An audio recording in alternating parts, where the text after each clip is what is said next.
The recordings, Elliot. The ones you've been selling. I don't know what you're talking about. This is Elliot Vance, a licensed marriage and family therapist with a private practice in Scottsdale, Arizona. For years, couples walked into his office at the worst point in their lives and told him everything. Their money problems, their secrets, their affairs. They trusted him because that is what therapists are for. I don't know what you're talking about. I'm a licensed therapist. That is what the law says the room is for.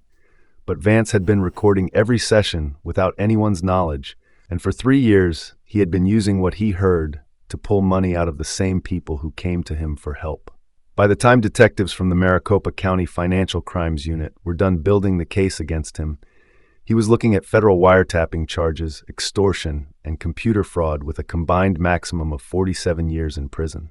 64 recordings, 11 victims, $340,000, taken from people who thought they were in the one place where their secrets were safe. If you walked into a therapist's office and told them everything, your finances, your affairs, your biggest secrets, how long do you think it would take you to find out if they were recording you?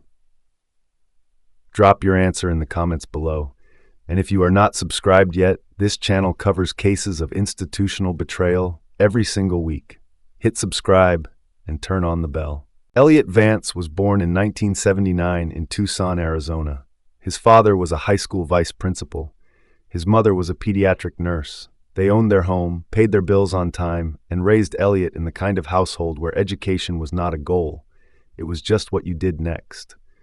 There was no financial hardship on the record, no difficult childhood, nothing that would explain what came later. In 1999, a college advisor at the University of Arizona wrote a recommendation letter for him. One line in that letter stood out. It said Elliot had an unusual ability to make people feel understood before they had finished speaking. It was meant as a compliment. 25 years later, a victim would quote that exact line in a courtroom, not to praise him, but to describe how he had used it against them. He finished his bachelor's degree in psychology in 2001. He earned his master's in marriage and family therapy from Arizona State in 2004. The Arizona Board of Behavioral Health Examiners gave him his license in 2006. He spent 4 years working as an associate therapist at a group practice in Tempe, learning the job, building a client base, and collecting good reviews. In 2010, he opened his own practice, Vance Counseling Services, in a medical office complex on North Scottsdale Road. By 2018, he had grown it into a larger suite with 2 session rooms, a waiting area, and a front desk assistant. He was seeing 28 clients a week at $185 a session. He had no disciplinary actions on file, no malpractice claims, no complaints. He was by every measure anyone could see, exactly the kind of therapist you recommended to a friend going through a hard time. When a couple walks into marriage counseling, the law wraps a wall around that room. Therapist-client privilege is recognized in all 50 states. What is said in a session cannot leave the room without the client's written permission. The only exceptions are narrow ones: a threat of serious harm, a case of child abuse, a direct court order. Outside of those situations, the session is sealed. That is not a guideline. That is the law. The whole system is built on one assumption: the therapist is the safest person in the room. And couples act accordingly. They do not just talk about their feelings in those sessions. They talk about money, hidden accounts, unpaid debts, assets one partner kept secret from the other. They name the person they had an affair with. They give dates and locations. They admit to things they have never said out loud anywhere else: past legal trouble, drug use, problems at work, family secrets that have been buried for years. They say all of it because the room is supposed to be safe, because the law says it stays there. The safeguards that exist around therapists are all pointed in the wrong direction. The Arizona Licensing Board checks billing records and renewal paperwork. Malpractice insurance tracks complaint filings. Ethics boards open investigations when a client comes forward. Every single one of those systems requires someone to make a move first. They are reactive by design. None of them look inside the room. No one checks for recording devices. No one compares what a therapist writes in their session notes to what was actually said. No regulator sits in on a session to verify anything. The system hands a licensed therapist complete privacy with their clients and then walks away. It trusts them entirely. That trust was the gap Elliot Vance walked through. Elliot Vance had spent 15 years inside the therapy system. He knew exactly how it worked and exactly where it stopped watching. In early 2021, he acted on that knowledge. He took a small digital audio recorder and hid it inside a hollowed-out motivational book on the shelf directly behind his therapy chair. The book sat in plain view of every client who ever sat across from him. No one gave it a second look. The recorder ran continuously through each session and synced wirelessly to a tablet he kept in his private office next door. Every word said in that room went straight to his files. He did not move against all of his clients. He went through his session notes carefully and looked for specific things: a hidden financial account, an affair one partner had not told the other about, a past legal problem, a workplace situation that could ruin a career if it got out. Out of 28 weekly clients, he identified 11 couples over the course of 18 months. Those were his targets. He never reached out through anything traceable. He used an encrypted messaging app registered to a prepaid phone to contact each couple. The message was always the same format: a direct quote pulled from one of their own sessions, followed by a dollar amount and a payment address. No threats written out, no name attached, just their own words sent back to them, and a number. They paid. Most of them paid without calling the police. The average first payment was $8,500. 5 of the 11 paid more than once. One couple made 4 separate payments totaling $61,000. Over 31 months, Vance collected $340,000.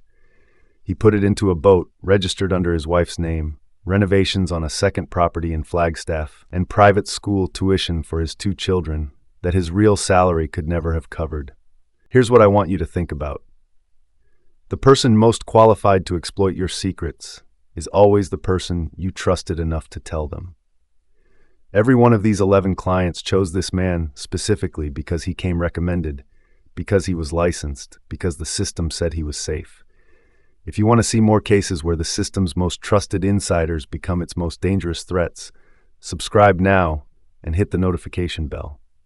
We cover one every week. For 31 months, 11 couples paid and said nothing. Then Vance sent the message to the wrong person. In November 2023, a couple listed in court documents only as victims 7 and 8 received the encrypted message. Victim 8 had spent 11 years as a financial crimes investigator at the FBI field office in Phoenix before leaving for private practice. When the message came through with a quote from their own session and a payment address attached, she did not read it as a personal threat. She read it as a pattern she had seen before. She did not pay. She called the Maricopa County Attorney's Office that same afternoon.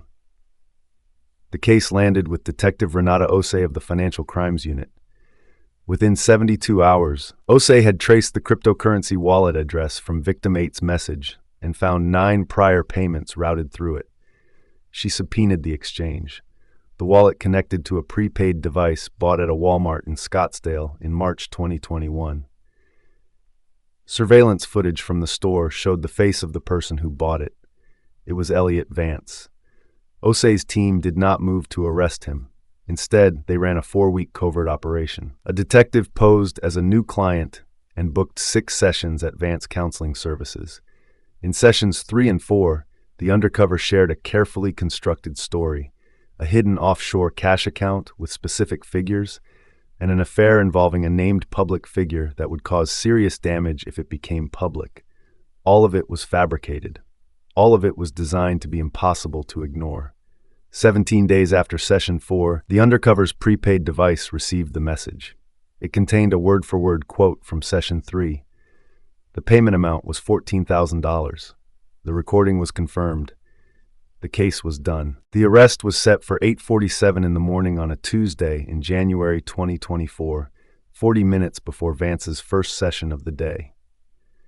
He pulled into the North Scottsdale Road complex in a gray BMW, carrying a leather portfolio and a coffee he had picked up from a drive-thru on the way in. He was wearing a pressed blue blazer over a white Oxford shirt, a pen clipped to his breast pocket. He looked exactly like what he had always been, a successful therapist arriving for another ordinary workday. Two detectives were waiting in the corridor outside his suite. "Dr. Mercer, step away from the door. I'm sorry, do I know you? I have a client in 10 minutes. Not anymore. The recordings, Elliot, the ones you've been selling. I don't know what you're talking about. I'm a licensed therapist. 64 sessions, 11 clients, $340,000. He set the portfolio down on the floor. He placed the coffee cup on top of it. He looked at the door to his own office, then back at the detective standing in front of him. Whatever he was thinking in that moment, he kept it to himself. "I want my attorney." He was handcuffed in the hallway at 8:51 a.m. At 8:58, his 9 o'clock clients arrived, a couple he had been seeing for 7 months. They walked into a dark waiting room and found a uniformed officer standing at the front desk. The officer told them the practice was temporarily closed. They stood in the hallway for 4 minutes, not speaking, then turned and left. Neither of them ever found out what had happened on the other side of that door. The federal indictment named 11 counts of extortion, 11 counts of illegally recording private conversations, and 1 count of computer fraud. If convicted on all charges, Vance was looking at 47 years. His attorney fought back on 3 fronts.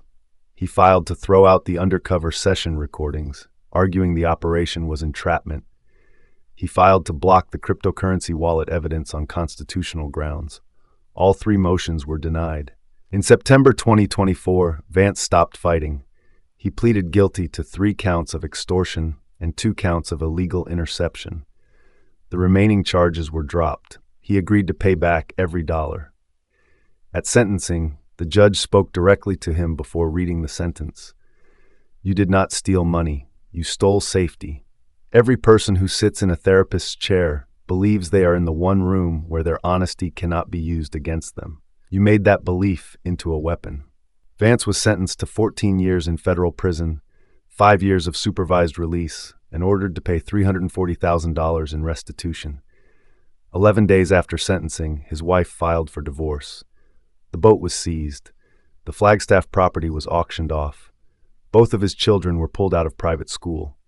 The Arizona Board of Behavioral Health Examiners revoked his license permanently, the first time in the state's history that a therapist had lost their license over a federal wiretapping conviction.